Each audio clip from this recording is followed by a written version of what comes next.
All right, I'm just checking in with y'all here and just waiting for y'all to come on in. I'll give y'all this little update real quick what we got going on over here. Yeah, let me know you hear me good, you can see me good. Just let me know. I actually got to hold this phone. I had the phone landscape-wise.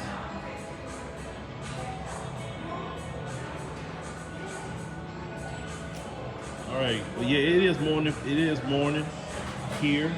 Um, it's definitely morning. So good morning to y'all. I know it's early over there, right? It's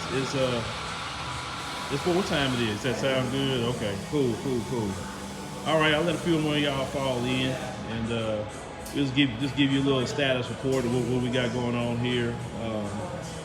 So far, I've been out here, just hitting the streets, talking to people, find out what the real story is. You say, okay, yeah. It's late, and forgive me for this phone shaking. Hopefully, I can turn this thing. Oh shoot, the orientation got locked. Why the hell the orientation got locked? I wanted to have the phone the other way. Okay. All right. Well, we'll give y'all another 50 minutes or so. Well, 50 minutes. Lord, geez, not 50 minutes. Well, a few minutes, and I'll get it started.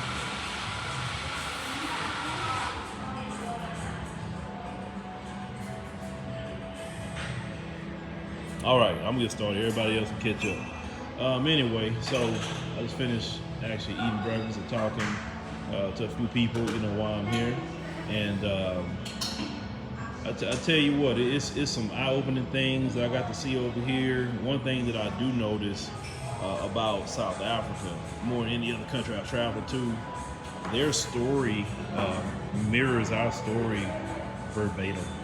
I mean, everything that we went through, they went through the exact same thing. The problems that we got in America right now is the same problems. I mean, when it comes to the ownership of things, when it comes to certain areas of discrimination. Now they don't have the issues that we have, let's say, with the police or some of those things. But still, the legacy of apartheid and everything that happened in apartheid is no different than segregation, Jim Crow. And then one brother told me that they was even working in cotton fields too. They just didn't call it slavery. They were working in cotton fields. So, now some people have had this thought process about South Africa. Oh, I don't want to be over there, X, Y, Z. But white folks aren't the majority here at all. When you see people, everybody look like black folks. Police is black. Everybody's working around here mostly black. Everybody's black. Now you do have here, you definitely got the white folks here. They are here, and they come and visit over here. That's the thing that kind of annoyed me a little bit. I'm not gonna lie with y'all. Is that them folks here? They keep coming here. I see Chinese here. I see, of course, Indians are here. I even seen this girl, I talked to yesterday from Mexico, was even over here. But more of us need to come because they want to work with us. They want to work with us. Period. Another thing that I have learned, that we are highly respected here. Black Americans are hella respected here. I've been told multiple times that y'all are the ones, y'all got the biggest voice. And anytime y'all speak or do something, y'all make the world move. We love y'all. We look up to y'all, and it's not to say to be arrogant, to have that conversation like that. No, it's that because, we wear the crown, so it's very heavy, and it comes with a price. But what I'm saying is, it's like, it was been nothing but love over here. It's been nothing but love. I had interesting conversation yesterday with a white gentleman, and I'm going to do a whole video on that. Let me tell you this. When I say that they are the same everywhere they go, believe when I tell you that. And believe when I tell you we are the same everywhere we at too. We may be different, like tribes or different groups, ethnic groups, whatever. But from what I'm telling you is that it's I'm gonna make a whole video about the white man, that's for sure. His position, how they feel. I got an earful out of it yesterday. So Jim Crow and apartheid. It's the same. It was the same. Yeah, you're right. They say the N word in America. They say the K word here. Now they don't play that. You call them. It's like they react to the K word like we would react to the N word. They ready to throw it out. But I understand, They had their own versions of Black Wall Street happen to them. They've had, you know, their own versions of just like Rosewood. They've had this. I'm telling y'all, it's a mirror story to what they dealt with here versus what we dealt with in America. I will tell you, Black South Africans are the only African group that I've seen so far that we connect well with, like just off the start, due to the history, the shared history that we have. I said before and I say it again, there's no culture shock here. Thank you for the love offering. It said there's no culture shock. When I went to Ethiopia, it was a major culture shock. Kenya wasn't as much of a culture shock, but it's still gonna be a little bit. But here, there's no culture shock at all. Man, when I got here, I'm riding down the street. It's no different than me riding around in Houston. You know what I'm saying? Johannesburg. I'm looking up, I see McDonald's, KFC. I'm looking at the roads and how they are and all that. I mean, it was no different in Houston and maybe some American cities I've been in. So y'all can come over here. I would say South Africa would be the best starter country for Black America. I highly promote that. You can come to Johannesburg. Now I know Cape Town is on something else. I'm going to hit the ground in Cape Town tomorrow or so when I fly over there, and I get to see, you know, what's up. You know, because boy, let me tell y'all something. That situation about colored or the colored people, yeah. Every time I ask about that, all the Black people like, and so they kind of like roll their eyes a little bit. I'm like, what's going on with that situation? But when they explained to me the history, is that the quote unquote colors were used as a buffer class. Like the white folks would use them because they were okay. The history was from when they was told they was I forgot the name of the African tribe they come from, and the white folks was purposely, you know, trying to breed them out, and they created we would say quote unquote biracial, but they call them colors. So they use the colors and say, oh, they were better than Black people. And so they would give them more rights and privileges than Black people, even in apartheid. So after the apartheid government ended in 1994, the colors lost that position. And so Black folks remember how they were treated, because the colors looked down on Black folk and all of that. Some of these colors, so even when I've seen the interviews, they sound like white folks in America talking about, well, Julius Malema, he does it the wrong way. The same thing that we do here in America. So not all of it, not all. Let me say that, not all. Because I met a brother when I first came here, and he'd say he was considered colored, right? And cool, that brother's cool as ice. And I told him in American, don't say you colored. He said, well, I know that. I know better. Because one of our sisters checked him on saying colored. That's a funny story too. But yeah, it was just interesting. It's interesting, but yeah, a lot of folks, yeah, it's a lot of shared history here. A lot of shared history. And shout out to definitely everybody on the continent for sure. But I would say, if you want to come to the continent, start off in South Africa. I say Johannesburg so far. Because before I never told y'all a starter country to come to, but now I would tell you this is it. Ghana wouldn't do it because Ghana would be a culture shock. Nigeria, culture shock. Anywhere in West Africa going to be a culture shock for you. Because everything you used to is here, literally.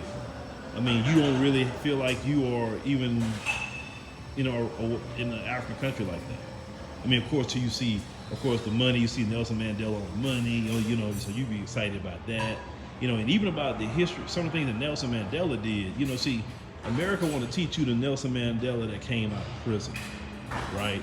They don't want to teach you the Nelson Mandela before he went to prison, which I knew about that, but I really learned about Nelson Mandela, Mama Winnie. You know, boy, I'm telling you, Nelson, he was waging guerrilla warfare on these folks. Literally. I mean,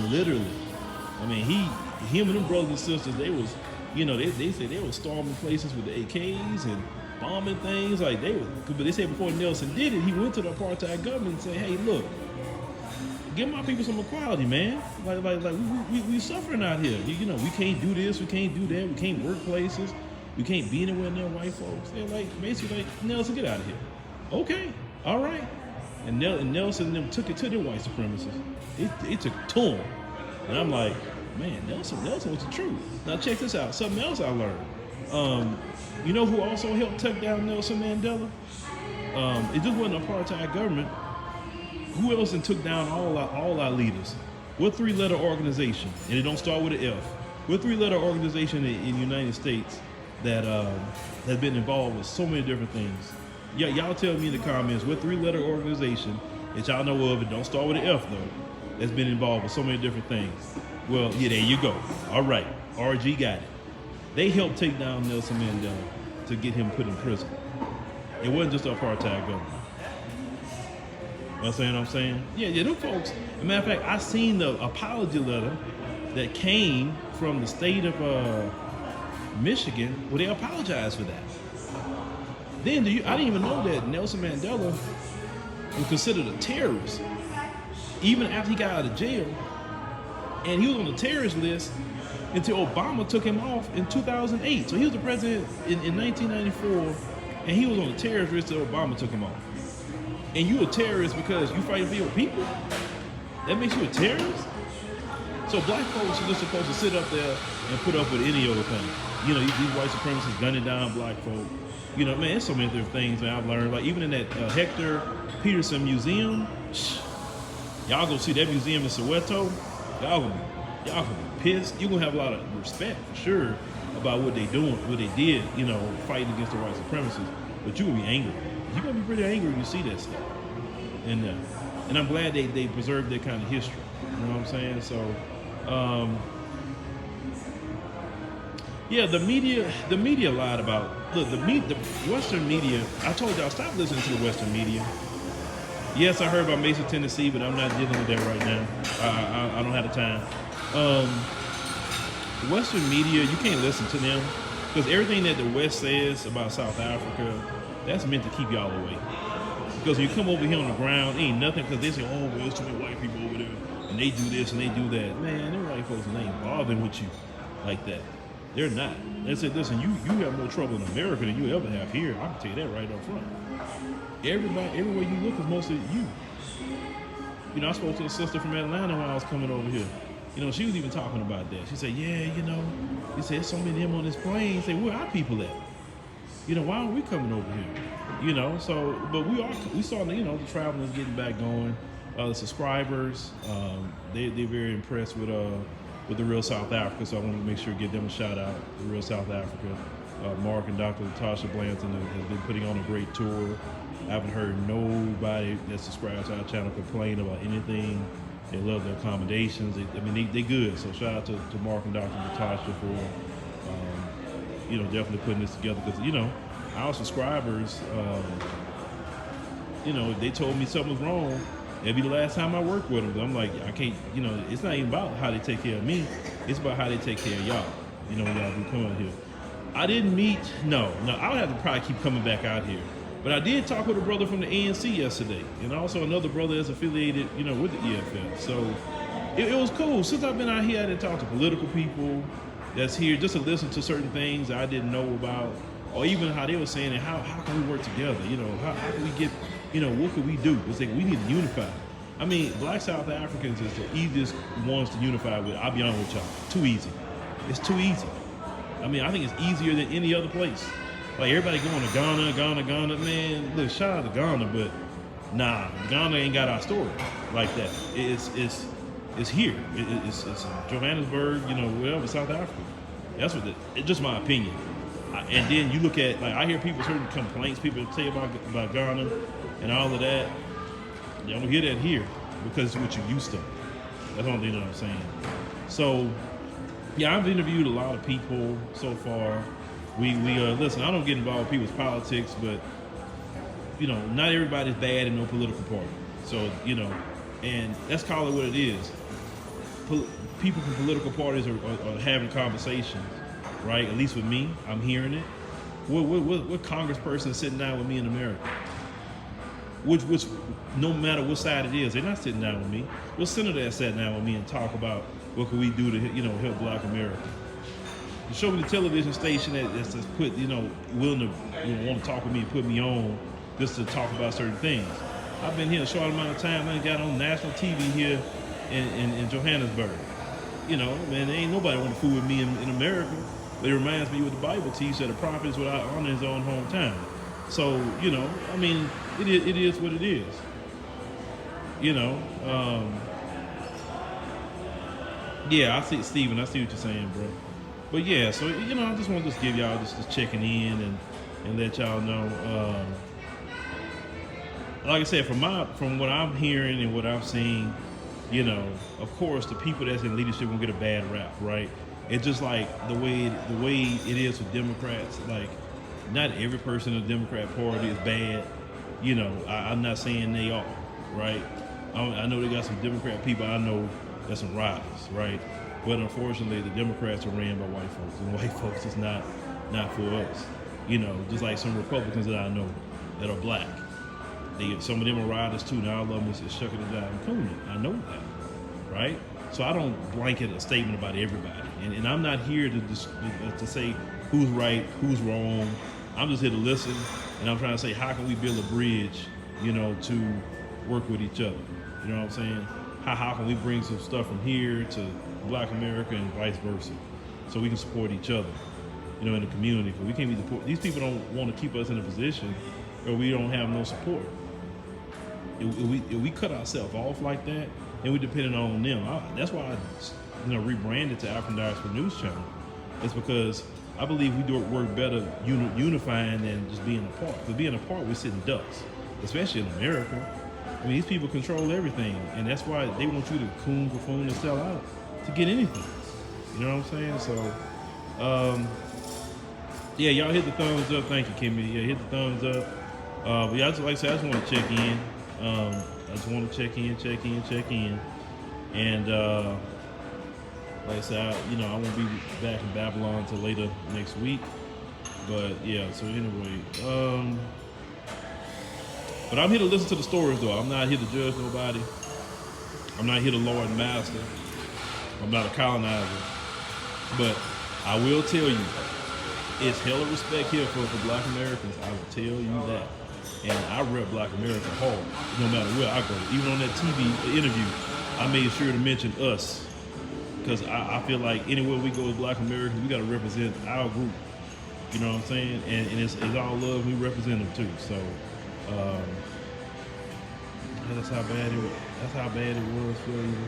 It even got worse. I don't know what they're talking about in the comments. What y'all talking about? Because it's just popping up on my screen.